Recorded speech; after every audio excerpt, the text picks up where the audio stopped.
Et si la soumission biblique était justement cette attitude intérieure? Mais quand la soumission naît dans la confiance en Dieu, elle devient une puissance extraordinaire.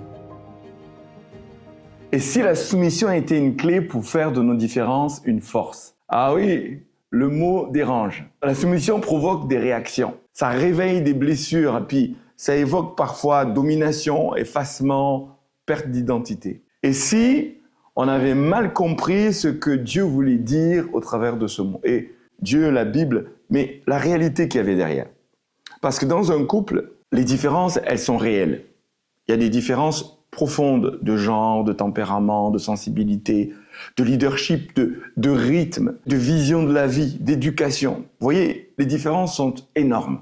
Mais l'enjeu, c'est que ces différences peuvent devenir des zones de tension, une sorte de bras de fer qui va prendre le dessus. En fait, la clé, ce sont nos attitudes. Et j'aime dire, je l'ai écrit dans mon testament que je transmets à mes enfants, parce que c'est une clé tellement puissante, l'attitude détermine ton altitude. Ce n'est pas de moi, mais je trouve ça tellement fort. Et si la soumission biblique était justement cette attitude intérieure? Cette attitude transforme la différence en complémentarité. En fait, c'est une bénédiction. Et on va le voir.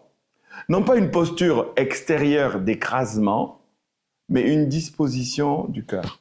Une attitude d'honneur. En fait, l'enjeu, c'est le respect. L'enjeu, c'est la reconnaissance. L'enjeu, c'est finalement de regarder à Jésus. Si on regarde à Jésus, c'est notre modèle et c'est le modèle parfait. Il est soumis à ses parents, il est soumis au Père Céleste et pourtant, il est l'homme le plus fort qui ait jamais marché sur cette terre. Sa soumission ne l'a pas diminué, elle a révélé sa maturité. Avant d'être soumise à son mari, une femme est appelée à être soumise d'abord à Dieu. Ressembler à Jésus dans cette logique de soumission à Dieu, mais qui est bon et qui est profondément bon. Comprendre son plan, c'est honorer sa sagesse. Il a voulu cela, mais vous allez voir qu'il y a une réciprocité.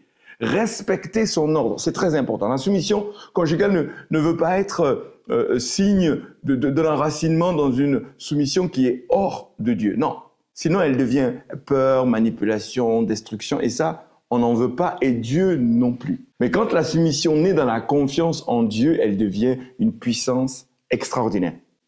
Quand on comprend la soumission comme une attitude intérieure, mais ça change tout. Parce que la vraie soumission ne nous diminue pas. Elle active quelque chose en nous et dans notre partenaire. Elle laisse de la place. La soumission crée un espace dans lequel l'autre peut respirer, grandir, se déployer. Et cela même dans le temps. Dans beaucoup de couples, les différences deviennent des luttes de territoire.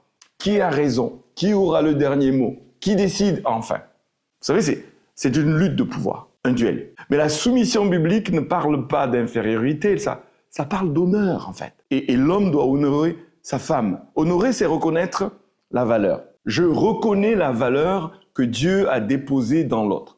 Et quand une femme choisit d'honorer son mari, elle n'est pas en train de s'effacer, elle est en train d'activer. Elle est en train d'activer son appel, elle est en train d'activer ses dons, elle les appelle. Elle est en train d'activer ses capacités, son rôle. Elle est en train de lui demander d'être ce que Dieu a toujours voulu qu'il soit. Quelque chose de très puissant. Dans le regard d'une femme qui est dans cette posture, elle dit « Je crois en ce que Dieu a mis en toi ». Ce n'est pas de la flatterie, ce n'est pas de la manipulation. C'est une posture intérieure qui crée un climat. Et ce climat permet à l'homme d'entrer plus pleinement dans sa responsabilité. Quand j'honore et que j'élève l'autre, j'affirme ma sécurité intérieure. Je sais ce que je vaux. Une femme soumise à Dieu n'est pas une femme écrasée, c'est une femme ancrée. Elle ne s'efface pas, elle choisit. Et ce choix élève le couple. Parce que dans le regard de la personne qu'on aime le plus, on se construit. On ne se détruit pas, on se construit.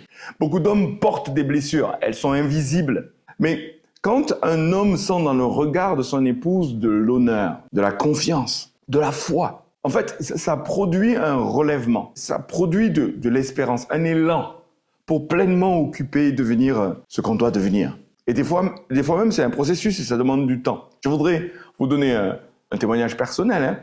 Dans le regard de Marilène, j'ai vu une affirmation de ma valeur profonde. Vous savez, Marilène m'aime beaucoup, je le sais. Et dans ses paroles, son regard, C'est pas une soumission servile. Bien au contraire. Il n'y a pas de domination, mais il y a une confiance. Et son admiration construit quelque chose en moi. Cette confiance est positionnée en moi. Ça libère mon autorité pour que je l'exerce sainement, pour que je l'exerce paisiblement. Donc du coup, je voudrais qu'on soit honnête. Peut-être que certains hommes profitent de cela. Ils peuvent rouler les mécaniques, ou ils peuvent prendre la grosse tête. Mais la bonne réponse n'est pas l'humiliation, la réponse n'est pas la guerre, la réponse n'est pas ailleurs qu'en Dieu, dans la prière.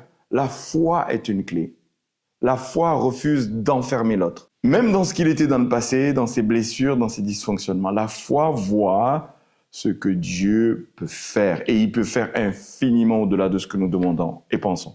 Parfois, cela prend du temps. Ça demande de la patience, de la persévérance. Mais waouh, quel fruit! La soumission, elle s'enracine en Dieu. Elle n'accepte pas tout et n'importe quoi. Mais elle est d'abord un choix. Elle sait discerner. Elle sait poser des limites. Elle sait prier. Elle sait même se retirer sans perdre de la dignité. Elle relève la maturité, elle libère cela. Peut-être ce mot a été abîmé par des excès, mais je choisis de le réutiliser.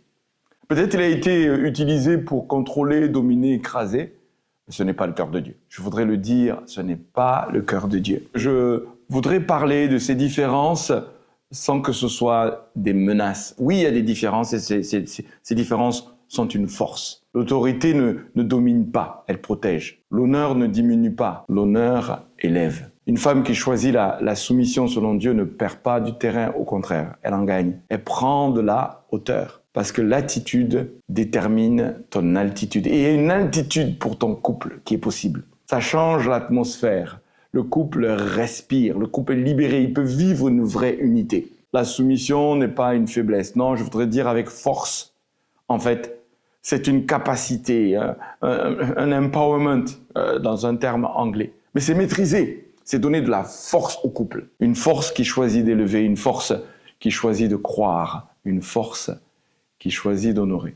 Et peut-être que la vraie révolution dans les couples, elle commence pas par vouloir changer l'autre, mais par transformer son cœur, son attitude personnelle. Parce qu'une attitude juste peut transformer toute relation. Vous savez, j'ai déjà fait une vidéo sur Joseph. Voilà un homme qui n'a pas eu peur de porter l'autre, d'avoir un regard aimant sur une femme sur qui Dieu a porté la lumière. Je voudrais vous encourager à vraiment faire de vos différences une force par des attitudes qui mutuellement vous conduisent à vous élever, vous bénir et trouver une unité qu'on trouve seule en Dieu.